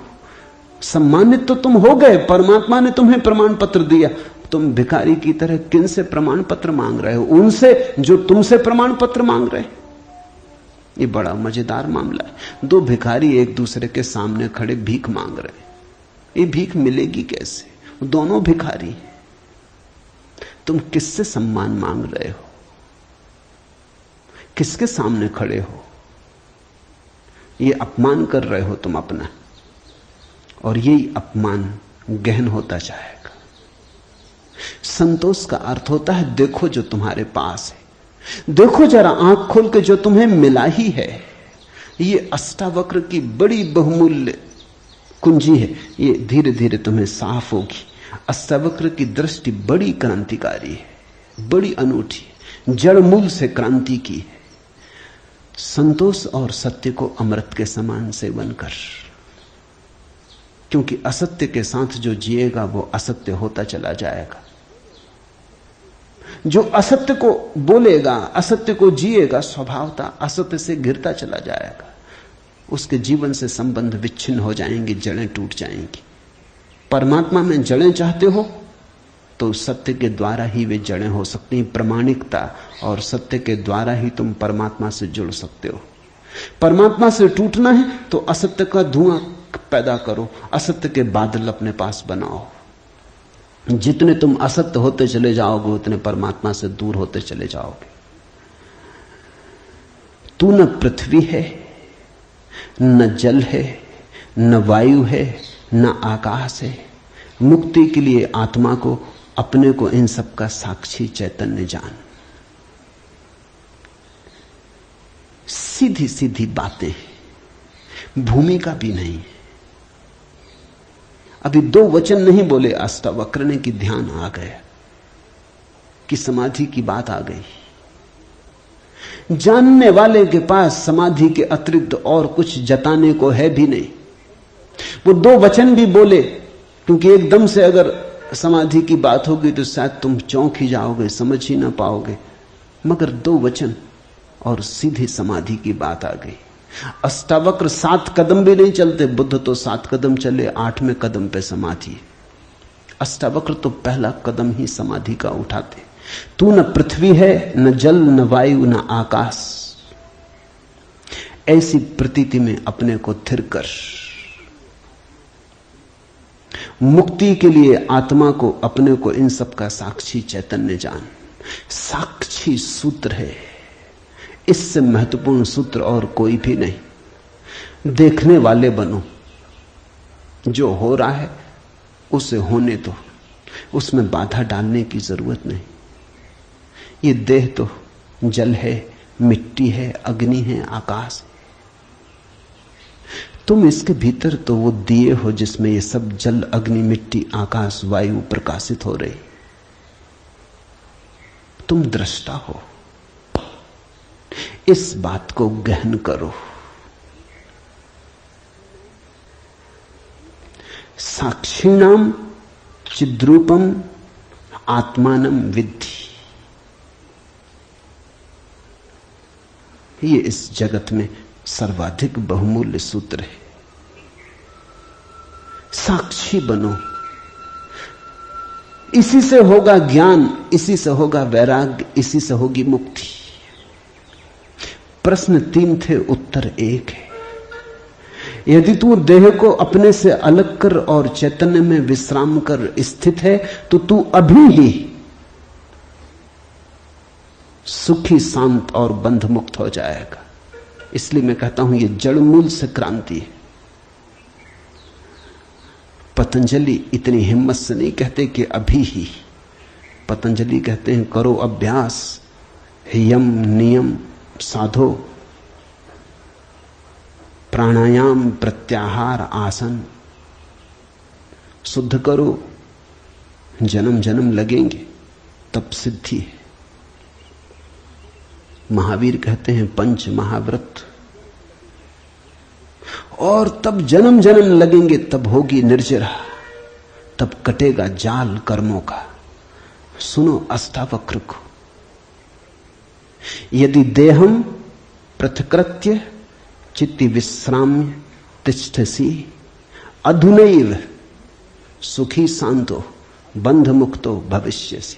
अधुनैव, अभी, यहीं, इसी क्षण। यदि तू देह को अपने से अलग कर और चैतन्य में विश्राम कर स्थित है, अगर तूने एक बात देखनी शुरू कर दी कि ये देह मैं नहीं हूं, मैं करता और भोगता नहीं हूं, ये जो देखने वाला मेरे भीतर छिपा है जो सब देखता है। बचपन था कभी तो बचपन देखा, फिर जवानी आई तो जवानी देखी, फिर बुढ़ापा आया तो बुढ़ापा देखा। बचपन नहीं रहा तो मैं बचपन तो नहीं हो सकता। आया और गया, मैं तो हूं। जवानी नहीं रही तो मैं जवानी तो नहीं हो सकता। आई और गई, मैं तो हूं। बुढ़ापा आया जा रहा है तो मैं बुढ़ापा नहीं हो सकता, क्योंकि जो आता है जाता है वो मैं कैसे हो सकता हूं। मैं तो सदा हूं। जिस पे बचपन आया, जिस पे जवानी आई, जिस पे बुढ़ापा आया, जिस पे 1000 चीजें आई और गईं, मैं वही शाश्वत हूं। स्टेशनों की तरह बदलती रहती बचपन, जवानी, बुढ़ापा, जन्म। यात्री चलता जाता। तुम स्टेशन के साथ अपने को एक तो नहीं समझ लेते। पूना की स्टेशन पर तुम ऐसा तो नहीं समझ लेते कि मैं पूना हूं। फिर पहुंचे मनमाड़ तो ऐसा तो नहीं समझ लेते कि मैं मनमाड़ हूं। तुम जानते हो कि पूना आई गई, मनमाड़ आया गया। तुम तो यात्री हो, तुम तो दृष्टा हो जिसने पूना देखी, पूना आई। जिसने मनमाड़ देखा मनमाड़ आया। तुम तो देखने वाले हो। तो पहली बात, जो हो रहा है उसमें से देखने वाले को अलग कर लो, देह को अपने से अलग कर, और चैतन्य में विश्राम। और करने योग्य कुछ भी नहीं है। जैसे लाओत्सु का सूत्र है समर्पण, वैसे अष्टावक्र का सूत्र है विश्राम, रेस्ट। करने का कुछ भी नहीं है। मेरे पास लोग आते हैं, वो कहते हैं ध्यान कैसे करें। वो प्रश्न ही गलत पूछ रहे हैं। गलत पूछते हैं तो मैं उनको कहता हूं करो। क्या करोगे? तो उनको बता देता हूं कि करो, कुछ ना कुछ तो करना ही पड़ेगा। अभी तुम्हें करने की खुजलाहट है तो उसे तो पूरा करना होगा। खुजली है तो क्या करोगे? बिना खुजाए नहीं बनता। लेकिन धीरे धीरे उनको करवा करवा के थका डालता हूं। फिर वो कहते हैं अब इससे छुटकारा दिलवाओ। अब कब तक ये करते रहे? उनको तो मैं तो पहले ही राजी था, लेकिन तुम्हें समझने में जरा देर लगी। अब विश्राम करो। ध्यान का आत्यंतिक अर्थ विश्राम है। चित्ती विश्राम में तिष्ठसि, जो विश्राम में ठहरा देता अपने चेतना को, जो होने मात्र में ठहर जाता, कुछ करने को नहीं। क्योंकि जिसे तुम खोज रहे हो वो मिला ही हुआ है। क्योंकि जिसे तुम खोज रहे हो उसे कभी खोया ही नहीं, उसे खोया नहीं जा सकता। वही तुम्हारा स्वभाव है। अयम आत्मा ब्रह्म, तुम ब्रह्म हो, अनल हक, तुम सत्य हो।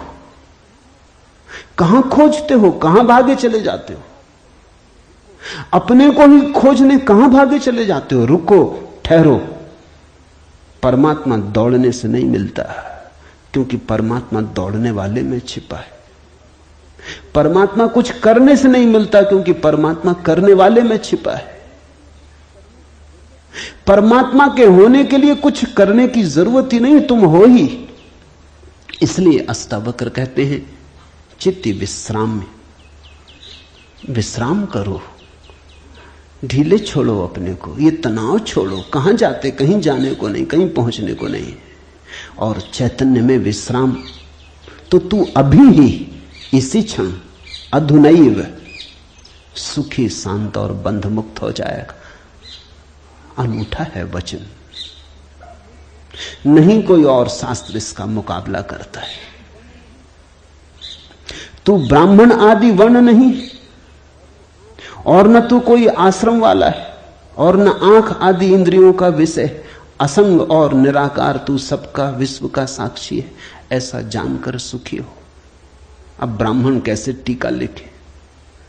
तू ब्राह्मण आदि वर्ण नहीं। अब हिंदू इस शास्त्र को कैसे सिर पे उठाएं?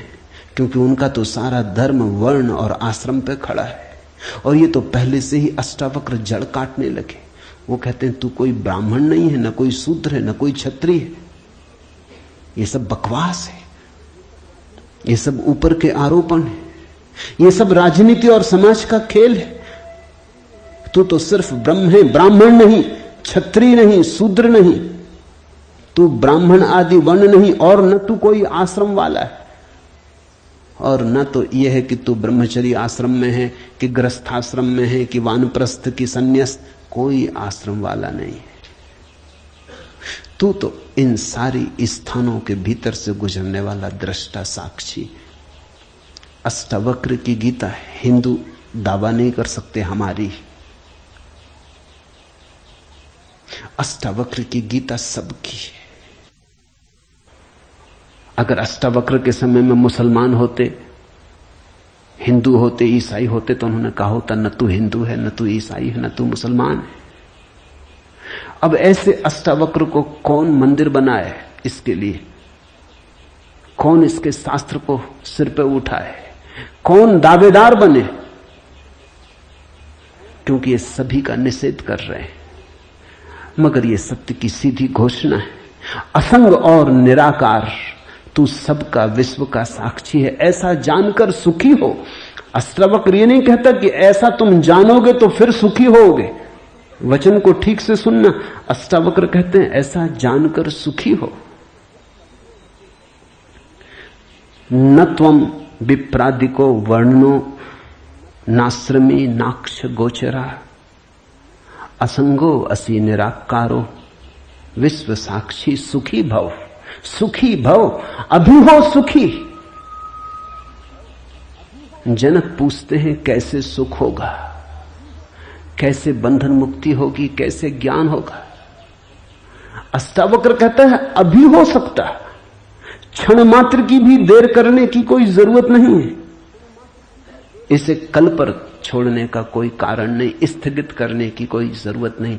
ये घटना भविष्य में नहीं घटती, या तो घटती है अभी या कभी नहीं घटती। जब घटती है तब अभी घटती है, क्योंकि अभी के अतिरिक्त कोई समय ही नहीं है। भविष्य कहां है? जब आता है तब अभी की तरह आता है। तो जो भी ज्ञान को उत्पन्न हुए हैं अभी उत्पन्न हुए हैं। कभी पर मत छोड़ना, वो मन की चालाकी है। मन कहता है इतने जल्दी कैसे हो सकता है, तैयारी तो कर ले। मेरे पास लोग आते हैं, वो कहते हैं संन्यास लेना, लेंगे कभी, कभी कभी ना लोगे। कभी पर टाला तो सदा के लिए टाला, कभी आता ही नहीं। लेना हो तो अभी, अभी के अतिरिक्त कोई समय ही नहीं है। अभी है जीवन, अभी है मुक्ति, अभी है अज्ञान, अभी है ज्ञान, अभी है निद्रा, अभी हो सकता जागरण। कभी क्यों? कठिन होता मन को, क्योंकि मन कहता है तैयारी तो करने दो। मन कहता है कोई भी काम तैयारी के बिना कैसे घटता। आदमी को विश्वविद्यालय से प्रमाण पत्र लेना है तो वर्षों लगते, डॉक्टरेट करनी है तो 20-25 साल लग जाते, मेहनत करते करते फिर आदमी आके डॉक्टर हो पाता। अभी कैसे हो सकते? अष्टावक्र भी जानते, दुकान करनी हो तो अभी थोड़ी खुल जाएगी। इकट्ठा करना पड़े, आयोजन करना पड़े, सामान लाना पड़े, दुकान बनानी पड़े, ग्राहक खोजने पड़े, विज्ञापन भेजना पड़े, वर्षों लगते हैं। इस जगत में कोई भी चीज अभी तो घटती नहीं, क्रम से घटती है। ठीक है, अष्टावक्र भी जानते हैं, मैं भी जानता हूं, लेकिन एक घटना यहां ऐसी है जो अभी घटती है, वो परमात्मा है। वो तुम्हारी दुकान नहीं, न तुम्हारा परीक्षालय, न तुम्हारा विश्वविद्यालय। परमात्मा क्रम से नहीं घटता, परमात्मा घट ही चुका है। आंख भर खोलने की बात है, सूरज निकल ही चुका है। सूरज तुम्हारे आंख के लिए नहीं रुका है कि तुम जब आंख खोलोगे तब निकलेगा। सूरज निकल ही चुका है, प्रकाश सब तरफ भरा ही है, अहिर्निश गूंज रहा उसका नाद, ओंकार की ध्वनि सब तरफ गूंज रही है, सतत अनाहत चारों तरफ गूंज रहा है। खोलो कान, खोलो आंख। आंख खोलने में कितना समय लगता है, उतना समय भी परमात्मा को पाने में नहीं लगता। पल तो लगता, पलक के झपने में। पल का अर्थ ही होता है जितना समय पलक को झपने में लगता उतना पल, मगर परमात्मा को पाने में पल भी नहीं लगता।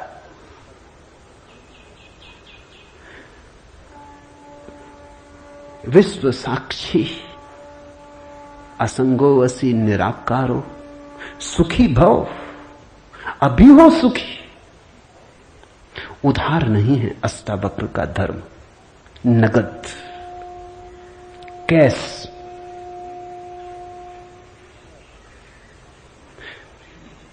हे व्यापक, धर्म और अधर्म, सुख और दुख मन के।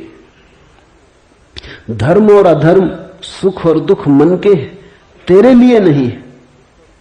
तू न करता है न भोगता है, तू तो सर्वदा मुक्ति ही है।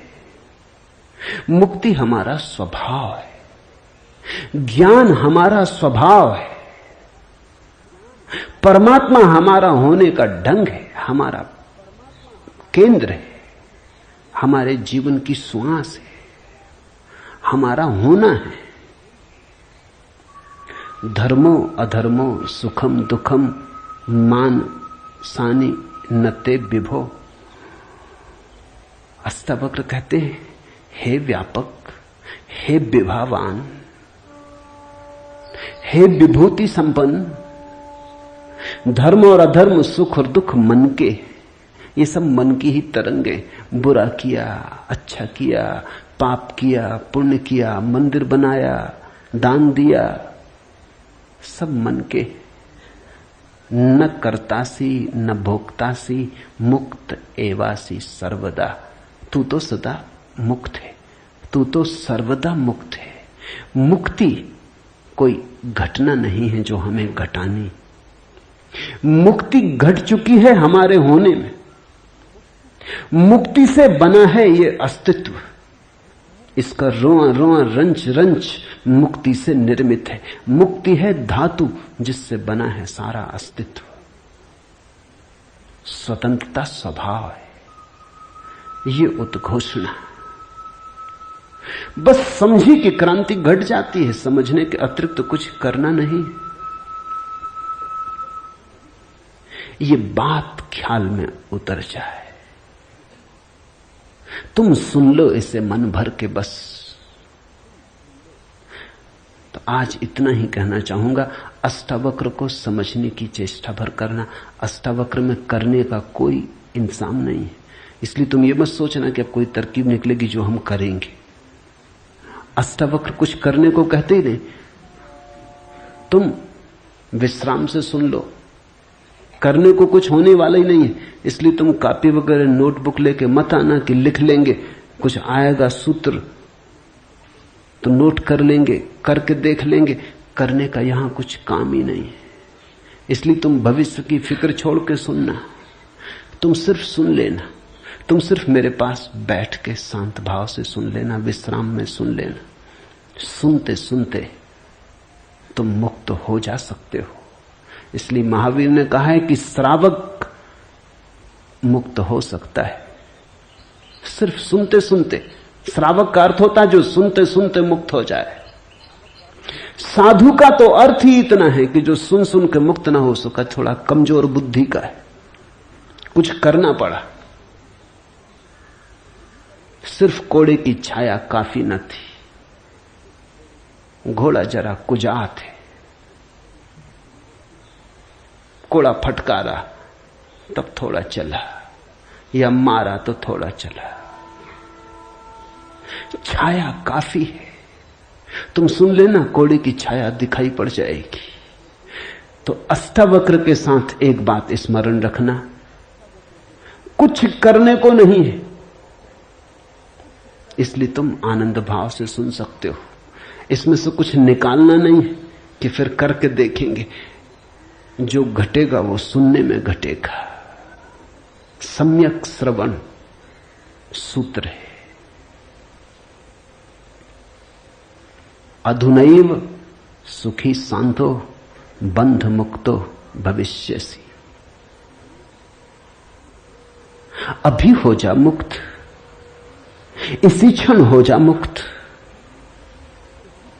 कोई रोक नहीं रहा, कोई बाधा नहीं, हिलने की भी जरूरत नहीं है। जहां है वहीं हो जा मुक्त, क्योंकि मुक्त तू है ही। जाग और हो जा मुक्त। असंगो वसी निराकारो विश्व साक्षी सुखी भव। हो जा सुखी। एक पल की भी देर करने की कोई जरूरत नहीं। छलांग है, क्वांटम छलांग। सीढ़ियां नहीं है अष्टावक्र में, क्रमिक विकास नहीं है, सडन इसी क्षण हो सकता है। हरिओम तत्सत। आज इतना ही।